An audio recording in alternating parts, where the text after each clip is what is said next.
लिए और सारे संसार के लिए आप लोग सभी बोलेंगे।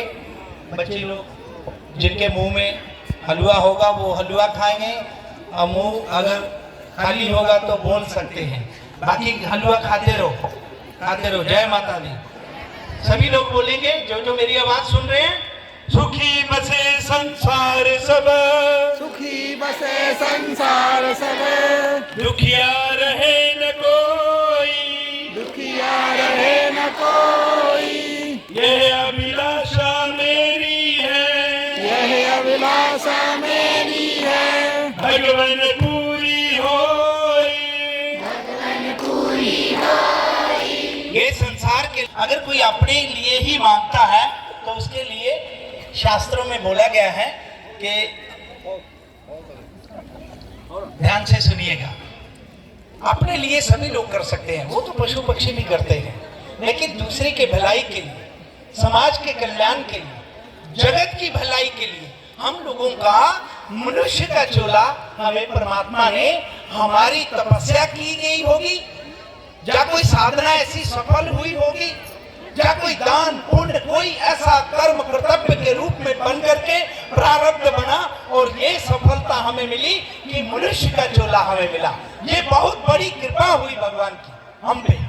तो आज भगवान की ऐसी कृपा का प्रसाद मनुष्य चोला जो हमारे को मिला है, ये जगत के कल्याण के लिए, कोई समाज की भलाई के लिए, दया की भावना हमारे हृदय में हो, किसी का सहयोग कर सके, ऐसा कर्म करने के लिए ये मनुष्य का चोला मिला हुआ है, ना कि अपना ही पेट पालने के लिए। वो तो पशु पक्षी का है।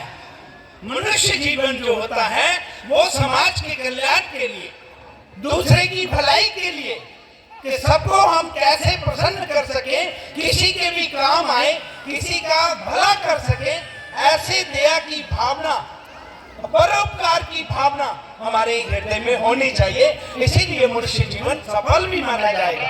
तो आज हम लोग धर्मनगरी पावनपुरी पौनी और भारतवर्ष के लोग, सभी लोग, शास्त्रों में आप याद रखना, ध्यान से सुनना, किसी भी देश में, किसी भी देश का ग्रंथ, किसी भी देश का कोई इस प्रकार का संत कभी भी ये मंगल कामना नहीं करता है कि सभी सुखी हों।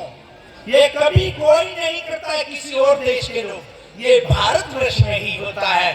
भारतवर्ष के लोग कहते हैं सर्वे भवन्तु सुखिनः, सर्वे भवन्तु की बात की गई है, सभी सुखी हो, ये भारतवर्ष में होता है। हम लोग तपस्या करते हैं, व्रत करते हैं, भूखे रहते हैं, साधनाएं करते हैं, तपस्याएं करते हैं, और उसके बाद भूखे मरे हम और साधनाएं करें हम, और कहते क्या है, सर्वे भवन्तु सुखिनः। ये भारतवर्ष में ही हो सकता है और कहीं नहीं हो सकता। ये ऐसा सौभाग्य भारत को मिला है कि अगर हम भूखे भी रहते हैं तो भी हम जगत कल्याण की भावना रखते हैं अपने हृदय में। हमारे हृदय में श्रद्धा रहती है, विश्वास रहता है भगवान के प्रति, प्रेम रहता है एक दूसरे के प्रति। ये हमारी भावना हमारे हृदय में, भारतवासियों के हृदय में हमेशा बनी रहती है। इसी तरह से साधना करते हुए जब ये मनुष्य का चोला भगवान की कृपा से मिला, तो ये जगत कल्याण के लिए क्या हम कर ले, क्या हमसे ऐसा कर्तव्य हो जाए, क्या कर्म हमसे ऐसा भगवान बन जाए जिसकी वजह से आपको भी हम धन्यवाद दें कि हे परमात्मा, आपने कृपा करी जो मनुष्य का चोला हमें दिया, और परमात्मा भी परेशान नहीं होंगे, दुखी नहीं होंगे कि भाई मैंने इसे मनुष्य का चोला दिया, मनुष्य का जीवन मिला, इसने व्यर्थ गंवा दिया। ये ऐसा भगवान के मन में भी नहीं आने दे रहा है।